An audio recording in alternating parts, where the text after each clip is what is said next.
These are really life-changing opportunities for individuals who maybe have never had a friend before, and finally being seen for the first time and somebody caring about them, calling them on the phone. I speak to too many of our participants where that was the first time that they've ever had a friend, the first time anybody's ever called them to ask how their day was. And I think a lot of us can take that component of life for granted. So when you see it in action through our programs and just realizing how this should just be the normal of our society.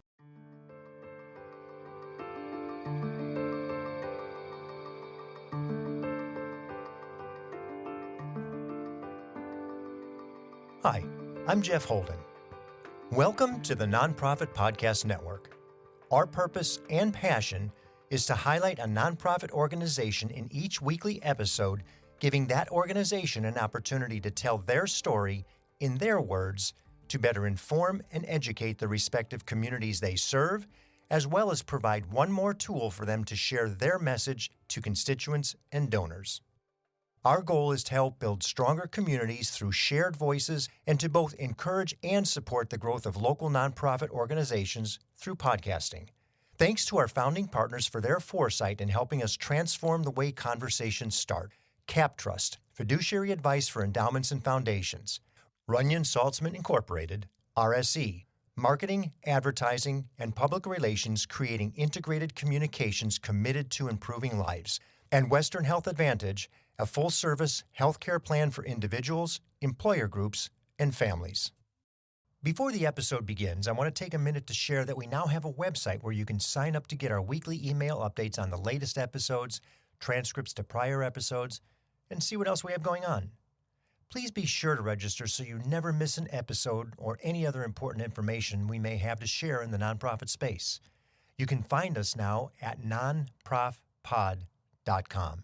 That's nonprofpod.com. Easy peasy. You'll also notice on the website a microphone in the lower right-hand corner. By clicking on it, you'll be able to leave me voicemail messages, maybe a question you'd like me to ask our guests, or just a comment on the program. I may even play your message in an upcoming episode. I look forward to more engagement with you as we continue to grow and better serve our nonprofit community. Thanks. Disabilities come in many different forms. Not that one is less or greater than the other, but when the disabilities surprise us, like intellectual or developmental disabilities can do, they tend to create judgment that's unfair, unnecessary, and harmful. Some disabilities we recognize and we have a predisposed expectation. Why are we surprised when we see somebody with Down syndrome fully engaged in society, or autism, or Asperger's, or trauma victims? Many times the outward appearance of individuals with IDD, intellectual or developmental disabilities, does not distinguish them as somebody with challenges, and it starts in our school classrooms. My guest today lives and breathes in this space with a great deal of empathy. Her organization works with these individuals to create relationships that many may not have otherwise been able to create for any number of reasons. More importantly, finding employment for those they serve is the ultimate success, as it allows those individuals with intellectual or developmental disabilities the same access to our communities as any other human being. And that's all they want. Relationships like everybody else and the ability to contribute to society, earn a living, and engage in their communities to the best of their ability, independently. That's what Best Buddies' 5 pillars are all about. Ending the emotional, economic, and physical isolation of those with these challenges. Lorraine Lomolino has been involved in nonprofits and fundraising since she was 9 years old and is the manager of mission advancement for Best Buddies in Sacramento. They're one of the largest 501c3 nonprofits serving this community in the country. Their roots of the organization run deep into some of the most recognized families, and the Sacramento affiliate is now one of the newer affiliates for the organization, having been here for only a couple of years. How are they doing? I can't wait to share. Lorraine Lomolino, welcome to the Nonprofit Podcast Network. Thank you so much for having me. We're excited to have you here because you're one of the relatively new organizations to Sacramento, a little over 2 years now with Best Buddies here. I'm not sure most people know what you are because you are relatively new, but you certainly have some big names behind the organization. Would you walk us through the genesis of the program and how it came to be? Yeah, absolutely. Well, Best Buddies, we are an international nonprofit. We are just getting our awareness raised here in the Sacramento area. But originally, Best Buddies was founded by Anthony Kennedy Shriver in 1989. He saw how his aunt, Rosemary Kennedy, was being treated a little bit differently because of her disabilities, and it really impacted him. So on his college campus of Georgetown University, he started the first friendship component of this organization. So he was on a mission to make his peers with an intellectual and developmental disability feel just as welcomed and supported by friends as their peers without an intellectual disability. So yeah, he started Friendship Chapter on his college campus and just created a lot of inclusion opportunities for friendship. And kind of the rest is history as it just continued to evolve. Yeah. And if I'm not mistaken, when Governor Schwarzenegger was active in his term, Maria Shriver was involved in individuals with disabilities as well, right? Oh, yes, very much so. As far as the program itself, you mentioned intellectual and developmental disabilities. What might that look like? Who might that be? We serve a very large population of individuals with an intellectual or developmental disability, definitely not limited to, but including autism, FragileX, traumatic brain injuries. So many different diagnoses, we help to serve. And the people that you work with most are more or less functional in society. They can adapt. Their disability just is significant enough to make that a bit challenging or difficult. Yeah. I think our society, unfortunately, does overlook a lot of individuals who have some sort of intellectual or developmental disabilities. We refer to it as IDD. It's a little bit quicker to say. But yeah, these individuals with IDD are usually not given as many opportunities as their peers without an IDD. They get overlooked for friendship. They get overlooked for employment. And getting to know this group of our community, they are some of the most fantastic, passionate, intelligent people you will ever meet. And so our organization really aims to give them an equal chance to be seen, to make a friend, to get a job. And yeah, it's life-changing for them, really. Yeah, I can imagine for the families as well who have worked so hard to do what they can to get either their child or their student or even the adult integrated and find somebody who accepts them for what they are. We work with so many unique organizations in the community that do what they can, I think, that cross over in some way, shape, or form. In terms of the organization itself, it's built around these 5 pillars. Would you identify what they are for us? Yeah. So our first pillar was, of course, the friendship chapter, the friendship pillar. This really does bridge, the gap between an individual with IDD and making a friend. We also have our jobs pillar, which we work to find meaningful employment for our participants. We work with them closely to ensure that they're placed into a meaningful job where their skills shine and the employer gains an amazing skilled employee from our pillar. 82% of individuals with an IDD don't have a paid job in our community, and so we are working to reduce that. And we have a workplace shortage for the most part, yet there's 82% of these people who are capable that just haven't had the access or the opportunity. Exactly. And like I said, yeah, this population does often get overlooked and maybe just prejudged without ever having the opportunity to have the employer delve farther and look at their resume and have that interview with them and then come to see, like, wow, this is an amazing person with great skills, fantastic employee. So we're working to open that opportunity. I don't think we covered all the pillars yet. I got you. I interjected something in there, so keep going. Sure. And then we have our leadership pillar. This really helps to strengthen public speaking skills and self-advocacy for individuals with and without an IDD to really go out into the community and vouch for themselves and advocate for themselves through being strong public speakers. We have our living facilities pillar, which brings together individuals with and without IDD into a living environment, whether that's a single-family home or apartment spaces. And we do have a manager, a support team on location for these living facilities, but it's a really great way for our participants to gain life skills and learn from each other and cook and really interact in an independent living environment. Our newest pillar is family support, which is an amazing resource for expecting parents or parents who have recently welcomed a child with an IDD into their family. We match them with a more experienced family who has a child with an IDD, and it works as like a great resource and support sharing dynamic. And if I'm not mistaken, 3 of the pillars are fully implemented in Sacramento. We don't have a living facility yet. And the family support services is new as well. It's not here yet. Correct, yes. Okay. Yours as an organization started nationally, and you would look something like an affiliate, not unlike a Big Brothers Big Sisters or Girl Scouts, to where your actions are actually supported, in effect, by the parents, so to speak. What's the relationship with home office, if that's the right thing? How are you structured? Sure, yeah. Our headquarters is out of Miami. We are opening office locations as much as we can as soon as people see what we do and our awareness hits a market. Everybody wants to jump on board and get involved with these programs. So we open office locations around the country, around the world. Sacramento is relatively new. We've been in this area for about 2.5 years. But we're seeing incredible growth. The people of our community really want to get involved, and we've been growing pretty quickly.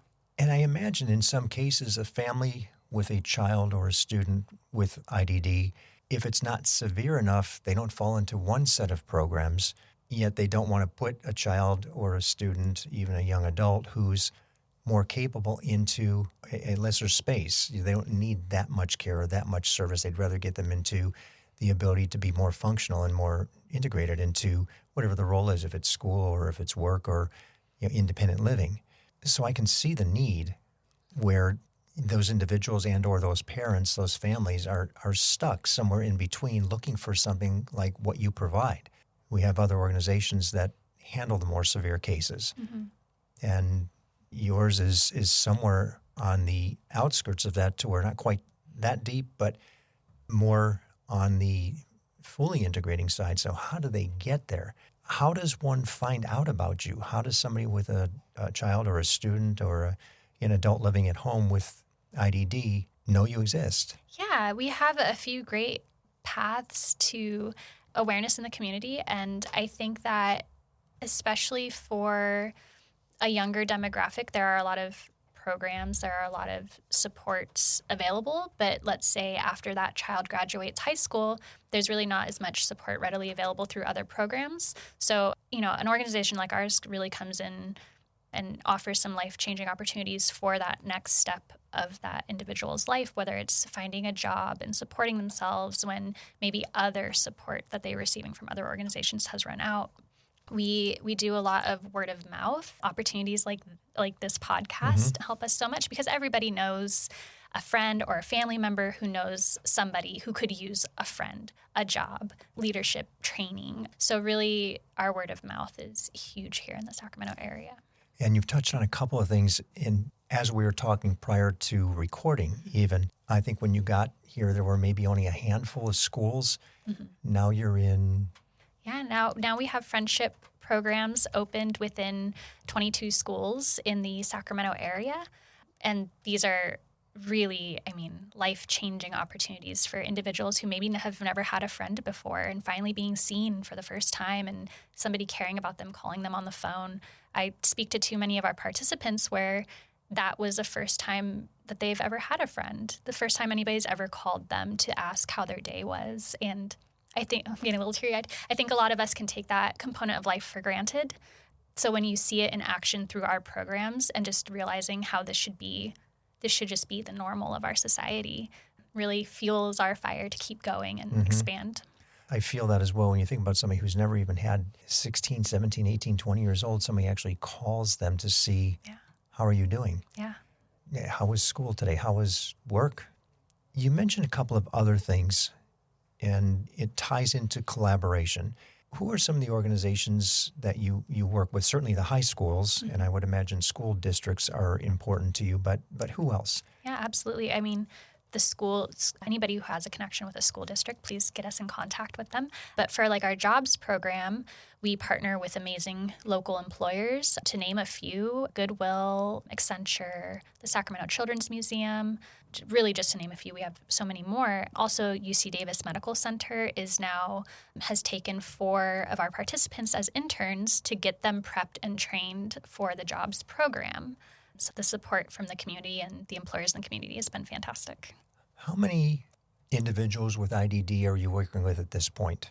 We have quite a large pool. We have between 20 to 24 individuals who are currently waiting for a friend. So we really need to get the word out to say, hey, if you can volunteer some of your time, become a friend to one of our participants, we know it's going to be so impactful for both parties involved. And often, even though it's just like a 1 or 2 year commitment, these naturally blossom into lifelong friendships. I can imagine. Yeah. Once you have that relationship with somebody over the course of a couple of years, going through the struggles and the challenges and the successes that they see over the course of time, it's like a parent to a child in some cases, or a best friend, a best buddy. Yeah.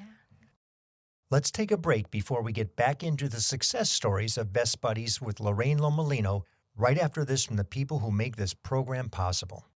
I was in the media business for over 35 years and had the great privilege of working with Runyon Saltzman, RSE, Marketing, Advertising, and Public Relations. We collaborated on many different campaigns, but their commitment to the nonprofit sector hasn't changed since their founder, Gene Runyon, started the agency. Over many years and many campaigns, Runyon Saltzman has been committed to improving lives by tackling California's most challenging issues. Guided by research-informed strategies and insightful, creative solutions, RSE develops innovative communications campaigns that raise awareness, educate, and reduce stigma in diverse communities throughout our state and beyond. To learn more about RSE, visit rs-e.com. Hello, this is Scott Thomas with CapTrust in our Sacramento office. I specialize in working with local nonprofits and associations. Annually, we survey private and public nonprofit organizations across the country to better understand challenges they see in today's environment. In our more recent survey, we heard concerns about proper board governance, mission-aligned investment, and how to implement alternative investments. If you would like a copy of the survey or to discuss your organization, look me up, Scott Thomas at captrust.com. I'm thrilled to have Western Health Advantage partnering with us as they do so much to support so many nonprofit agencies in our community. As a truly local health plan, you'll find individual and family options, employer options, plans for CalPERS and Medicare Advantage.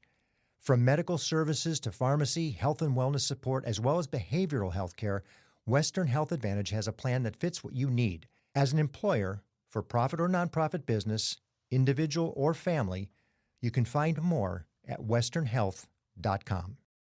What does success look like for the people that you work with? Oh, man, it's really amazing to see our participants coming into our programs, maybe feeling a little unsure. It's kind of a new endeavor for them for the most part. And their success is when they make that friend, and their confidence and their enthusiasm and their public speaking skills, their self-advocacy just blossoms and flourishes. And you see this person just feeling so sure about themselves and really feeling like a valued member of society. That's amazing. And in my mind, I think that's success. Well, that confidence, it just comes from the ability to be able to go out into the community and present yourself. Yeah, and earn a living wage at a job you're passionate about and really feeling seen and heard. And that's the part I think many of us at times forget, that goals, dreams, aspirations are all the same, regardless of whether you're an individual with IDD or not. Mm-hmm. Yeah. You still have something you'd like to accomplish, and whether people recognize it or not is the significant part, and if they're willing to support you in that. When it comes to the individuals themselves, the people that you actually work with, they're starting out with basically nothing. They don't have these skills, yet they have to get someplace, somehow, some way, and I'm sure the buddy is supportive of that. But you also have organizations that help with coaching them and helping them with their interview process? Yeah, of course. So while our staff, do a lot, we definitely need the volunteers of other companies and organizations to assist us. Like, just for example, Rayleigh's has been very supportive. They do mock job interviews with our participants to really get our participants feeling comfortable with the process, get their feet wet with how that is going to feel when they're in the real interview. So having companies and individuals open their doors to expand the experiences that our participants can have is hugely beneficial. Mm-hmm. And I want to compliment Rayleigh's because people where you're sitting tell me so many times, Rayleigh's. It's not just food. Having that corporate headquarters here, having a company that's been originated and born and raised and grown in Sacramento contributes so much to so many. I want to shout out to them too, just to say thank you, because it is that big.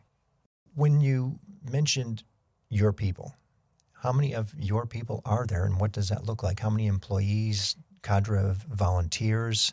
Well, thankfully, just over the last couple of months, we have grown from an office. We started out an office of 2 individuals working for Best Buddies, myself and my coworker. And then now we're up to 6 employees in our area. And we support the 3 pillars we have, as well as the interns at UC Davis Medical Center. We wear a lot of hats, so.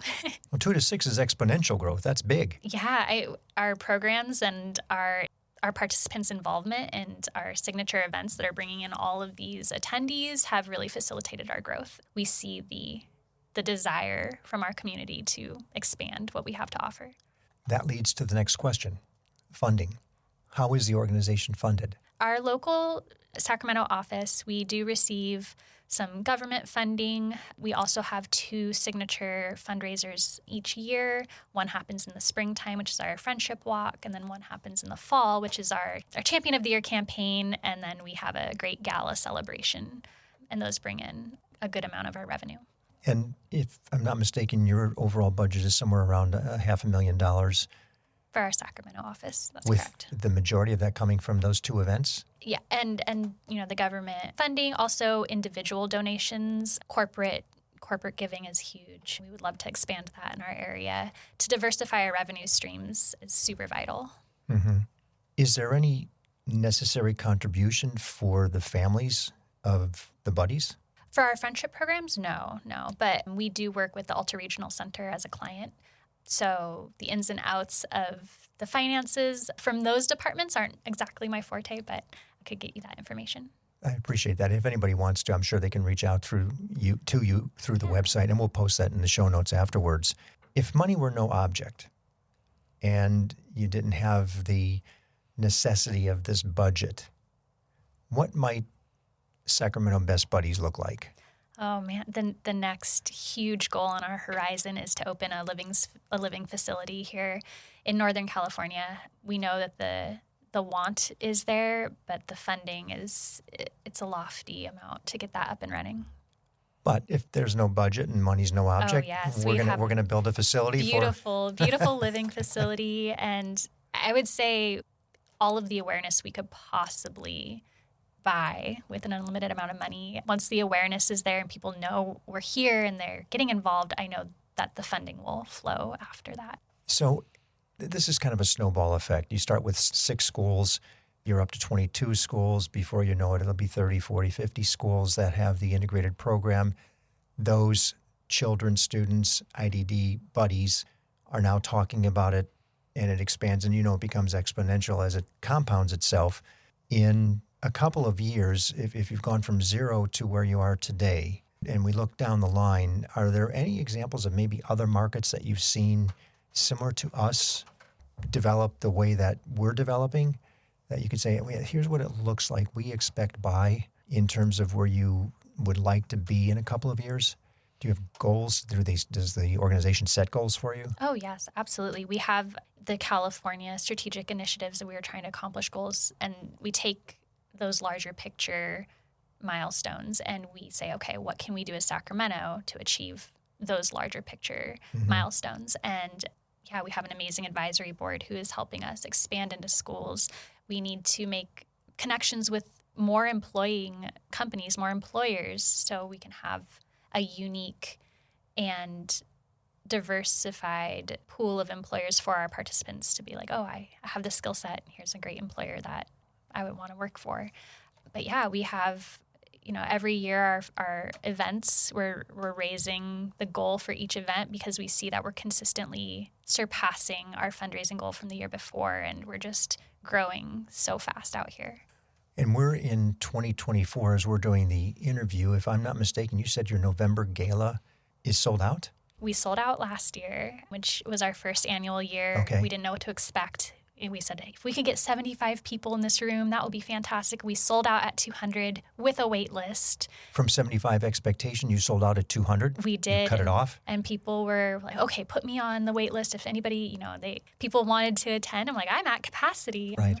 And so, this year we've raised our goal a little bit higher and already projecting to surpass that. And the passion in Sacramento is just like no other that I've seen before. That's incredible. I'm thrilled to hear that because the support for obviously our challenged individuals it's so necessary in so many different ways.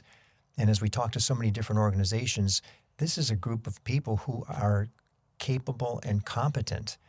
And we just had Pride Industries in here, same situation or very similar situation of just the unknowing. People don't know. Yeah. They're full. I think the number was 1 individual for every 10 jobs. Mm-hmm. So the opportunities, I think, for the awareness and the people, we know they're out there. Mm-hmm. These capable and competent individuals are out there. It's just the acceptance by the community and by the employers. Absolutely. To say, bring them on. Absolutely. And I say this with a complete genuine heart. Some of the most interesting and funny individuals I've ever met, I could just talk to for hours, have been our participants. And it's heartbreaking to think that so many people in society will never get to experience them as a friend. And it's, just our work is so important. Well, and we do know that workplace diversity in all mm-hmm. ways, shapes, and forms really creates a better environment, period, mm-hmm. end of story. And when people either with disabilities or of multi-ethnicity, different language, mm-hmm. the acceptance of all of that in a workplace environment only benefits everybody in the environment, even though it may be difficult at first because it's not necessarily expected mm-hmm. or even accepted. But once it takes place, I don't know anybody that has said, no, that was a bad idea. Yeah, exactly. Mm-hmm. Exactly. We need more of that. Yeah. Now back to reality. What is the greatest need you've got at this point in time? We really need to get the word out as much as we can. With the awareness component, we bring in more, companies who want to hire. We bring in more individuals who want to be a friend, more opportunities for speech coaches and more opportunities for public speaking coaches. And that all comes through volunteers. And I just know with the awareness component, we will generate the funding we need to continue to operate. Schools. I'm going to go back a second because mm-hmm. something just hit me as I was thinking about this. The program to the schools, there's no cost to the schools. It's just an integration piece, right? Mm-hmm. To where, is it other students that become best buddies? Yeah. In the school system? Yeah, it depends on the age. So for maybe elementary school, we would need a faculty member to kind of get involved with help running the on-campus chapter. But as you get into the older age groups of like high school, college, it's all student-led. They open this great chapter. You bring in the individuals, the students that have an IDD and the students who don't have an IDD, and they mix and mingle and form friendships within this amazing school chapter. Okay. My mind is going a million miles a minute. The people that we've had sit in the chair across from me, I'm thinking, oh, wait a minute, you need to talk to so-and-so because they scratch the surface of where you are, but they don't deal with it. But it comes into their organizations. It's just not something that they can satisfy or fulfill. And I mean, the list is going to be voluminous before we get out of here as I keep thinking of the people that you need to connect with if you haven't already touched base with them. That's what we need. Right. What's the best way to get in touch with you? How do we find out more about the organization? Yes, I would urge everybody listening to this, share it with your friends and family. Go to bestbuddies.org/California It has little overview of our programs, and you can fill out interest forms that will direct you to the exact staff member who can tell you more about the process and get you going in the right direction. And that would be to be involved in a variety of different ways. If I was interested in being a buddy, I could do that on the website. If I wanted to donate, I could do something on the website, find out about the events. Yeah, absolutely. All of the opportunities we have to really get involved. You fill out an interest form, and then that gets pushed directly to the correct staff member in our area for you. Wonderful. Lorraine, caring for and supporting those in our community who have intellectual or developmental disabilities, IDD, which is the first time I've heard it professed that way, it's such a necessary requirement. And keeping some of those most vulnerable not only safe, but engaged and giving them opportunities is a sign of a good society. Yeah. I mean, it's what we should be doing. And you guys are fostering that. You're helping it and bringing the awareness to not only the cause of it, but literally putting them into paying jobs in many cases. And knowing that 82% of that population doesn't work, yet is perfectly capable and competent of doing something for an income and maybe even independence, that just blows me away. Yeah. So thank you for what you do, and thanks for the connection to the community and the integration in the community in so many different ways, from high school to employment, to you and your team. We applaud that. Oh, man. Thank you so much for helping us get our voice out a little farther through your podcast. Well, we hope so, for sure. Yeah. Thanks. Thank you. Thank you for listening to the Nonprofit Podcast Network. I hope you enjoyed the episode. If what you heard moved you, please reach out to that organization and do what you can to help. If you like and appreciate what we're doing to support local nonprofits, please give us a positive review, subscribe, and share. If you're a nonprofit with an interest in participating in an episode, you can reach me at jeff@hearmenowstudio.com. If you have a need for the services or products our sponsors offer, please reach out to them. CapTrust, fiduciary advice for endowments and foundations. Runyon Saltzman Incorporated, RSE, marketing, advertising, and public relations, creating integrated communications committed to improving lives. And Western Health Advantage, a full-service healthcare plan for individuals, employer groups, and families. The Nonprofit Podcast Network is a production of, is recorded at, and edited by Hear Me Now Studio.